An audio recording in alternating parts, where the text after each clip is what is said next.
Are you already charged and energized and inspired? Okay. Ready to rock this town and, change what's going on? Yes, let's do it. We need to do it on campus as well. And the person who's leading the charge is our President Trump. Recently, he knows what's going on campus, and recently he signed an executive order to deny federal funding for those campuses that have anti-Semitic abuses, and don't try to stop them, towards Jewish students. And that is the Title VI for the Civil Rights Act of 1964, which protects Jewish students on campus from rampant anti-Semitism. Everybody knows the anti-Semitism that's been going on. In fact, we have the 107th precinct outside our door tonight protecting us here. So please thank them. But it's also an everyday occurrence on college campus when Jewish students, conservative students, Republican students are harassed, are silenced, are censored, and their free speech rights are denied. So what we want, as Rabbi Taub mentioned, is free speech on campus. This is our battle. We don't want only one idea. We want a multiplicity of ideas. And students, Mitchell Langbert is going to be our first speaker. He's a professor of economics at Brooklyn College. Several years ago, I think about a decade or 12, 15 years ago, we lobbied for the passage of the Academic Bill of Rights. We went up to Albany.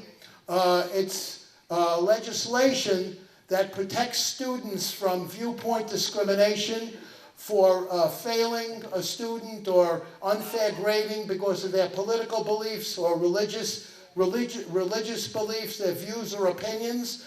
And we lobbied to Frank Padovan, our former senator. We walked in his office with a student who was actually failed. He's here tonight, Bill Horowitz. He was failed at St. John's University because everybody knows Bill. He's very outspoken wherever he is for his conservative opinions. And he made the mistake of doing that in class. And he was failed in a couple of his classes. So we marched into Frank Padovan, Senator Padovan's office, and he sponsored the Academic Bill of Rights in Albany and got 10 co-sponsors. Mitchell and I, were there at that time. We went up to lobby our state representatives, to push for this very, very important legislation. The battle continues. It's not over. It's getting worse. So we're here to fight. We're here to change campus. We're here to follow in our President Trump's footsteps to change what's going on our college campuses. Let me call up our first speaker, Mitchell Langbert. As I said, he's a professor of economics at Brooklyn College.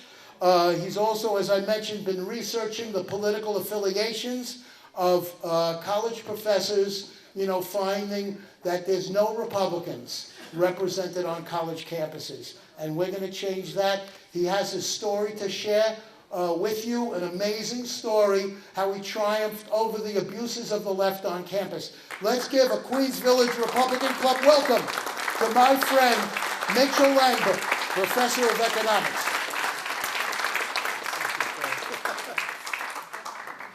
Thank you very much. It's truly an honor to be here with this great group. I'm really impressed with how enthusiastic and how much energy you have, given the siege you're under in the city of New York with our Mayor de Blasio and some of the other politicians. I grew up in Astoria, and I grew up just a couple of blocks south of AOC's, what's now AOC's district. At that time it was, I think, the 9th Congressional District back in the 60s.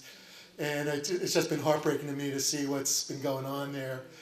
But in any case, my background was that I worked in corporate America. After I got out of college, I worked in corporate America in Manhattan for a number of years. And as the Democratic Party took the sledgehammer to the city's economy back in the 70s, and all the companies moved out. I decided if you can't beat them, join them. So I went into academia, and from the beginning, it was obvious that Republicans or conservatives or anybody who believes in any kind of freedom of religion, or has traditional values of any kind, was simply not welcome. This wasn't true where I went to graduate school, but it was true when I went into the workplace and was working. I worked at an engineering college in upstate New York, and then moved around a couple of times and wound up at Brooklyn College for the last 20-odd years. And I would say I was attacked to the point of needing a lawyer at least 3 or 4 times in my career. If I didn't have a sort of a penchant for litigation, I was half labor negotiator. My field is labor stuff. If I wasn't that kind of person that could deal with that, I would have been shot out of the water long ago. And basically, in 2014, I said to my class that the reason America is a rich country is it has a free market economic system, innovation, new ideas, and it wasn't oppression or slavery. The students started screaming at me in the class, went to the college administration, called me a racist, and they demanded an investigation on the grounds of racism. Complete nonsense, unrelated even to what I was talking about. Something similar, I used to adjunct as well at NYU in the business school, the conservative Stern School of Business. It's about as conservative as de Blasio's administration. And basically, I used the book. Some of you may have heard of Saul Alinsky. I used his book. I was teaching a class in conflict and negotiation. I used the most left-wing book, which is a labor-related book. That's why I was familiar with it. And I was talking about how to conduct conflict. 3 of the students went to the administration and accused me of racism. Why? Why? Because he was the most activist civil rights guy in history. Because somewhere buried, like on page 114, not even in the part that I assigned to the class, somewhere the N-word is buried in there, and that his enemies were like using this word against him, his group. And because the word was in there was nothing racist about it. He's saying it was wrong. But simply because the word was in there, and it wasn't in the section I'd even assigned, they complained, and the chair at NYU at that time said to me I couldn't use the book anymore. I couldn't use Saul Alinsky's Rules for Radicals because it wasn't radical enough for the Stern School of Business, the bastion of the American free enterprise system.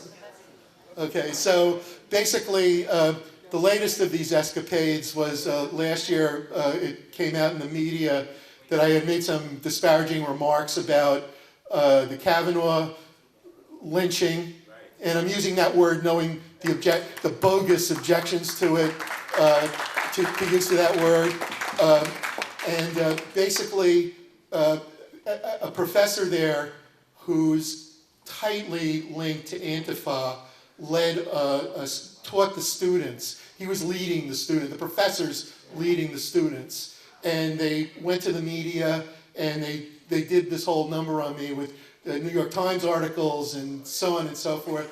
And basically, at first I was somewhat flummoxed because, it's scary to have the New York Post calling you at 9 at night, wanting to write a story. But within a day, and within a couple of days, what I learned was, first of all, I had First Amendment protection. Second of all, faculty tenure. Third of all, CUNY had free speech policy on its books. So there was no possible way they could win a case against me. So I basically became much more aggressive and actually spoke to the college Republicans the following December. It was in October, the event. I spoke to the college Republicans, and they all kind of tried to lynch me again in person this time. But I stood up to them, and then since then it's been fairly good going.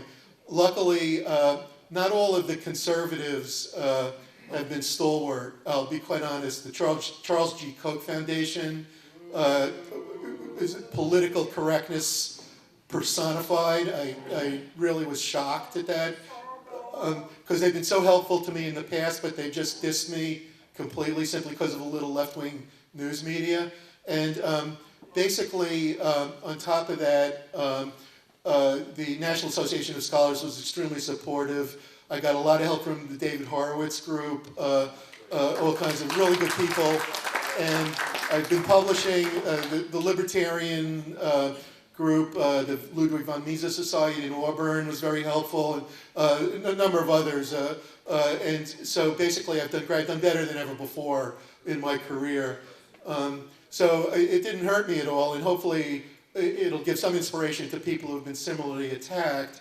I have a few thoughts. First of all, more needs to be done to reform the academy. Betsy DeVos is a big improvement over the outrages that occurred in the Department of Education under Obama, the Title IX abuses, the attempt to repeal due process that went on in the Department of Education. This has all been turned around and improved, but we need to do a lot more. There needs to be a major national study of infiltration of left-wing ideology into K-12 and into higher education. Thank you. And if you want to voice your views to your Republican friends and representatives, that would be very helpful, because it's not an issue.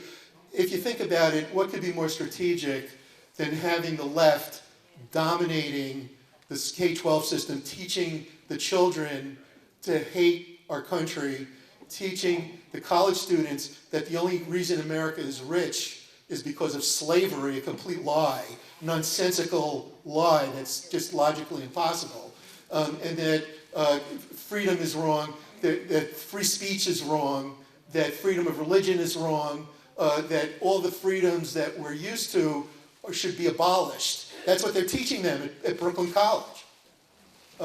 And what they're going to do is turn this into a totalitarian society. That is their aim. They are not nice people. There's no such thing as democratic socialism. You know, what they'll tell you is, oh, we have a lot of disagreement on our campuses. They do. They have the democratic socialists, the socialist democrats, and the communists. They have lots of debates, just like in the 30s, the Stalinists versus the Trotskyists, the same kind of disagreement on college campuses today. And just to finish up, if you look up my papers on the web, I've written about 3 or 4.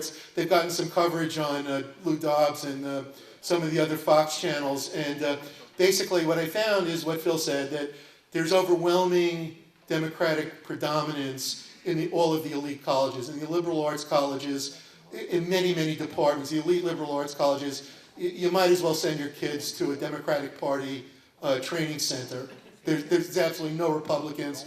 And at the elite research colleges, in other words, universities, in other words, like in the social sciences, so in other words, the law schools, the economics departments, the psychology departments, and so on, the ratios are, in economics, it's 4 to 1. In psychology, I forget now, it's like 50 to 1 or something along those lines. There's virtually 0. And it's the same in the law schools. So you have these fake law professors testifying in front of Congress that the sham impeachment is legitimate based on the Constitution. They're coming from law schools that are basically political indoctrination schools. They're not legitimate law schools, and they're not at all interested in what the Constitution really says. So, and my latest project, I've been looking not at the very top schools, but at the top schools by state, and there are differences across the states that respond to political differences across the states. But the sad truth is the system is broken.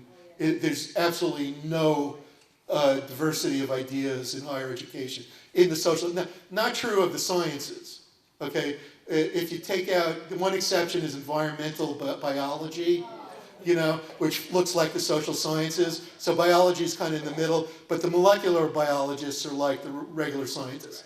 But the sciences, it's 2 to 1, 3 to 1, engineering 1.5 to 1. Yeah, okay. This, educated people now tend to be more democratic than they once were. So there's some slant. But if you look at the social sciences, it's 12 to 1. Humanities 15 to 1. There's not, and when I look at the donations of the professors, the people registered as Republicans, the professors registered as Republicans in the universities give 4-1 to the Democrats. Okay, so the registration data understates the real biases. It's just totally bankrupt. Thanks. Go ahead.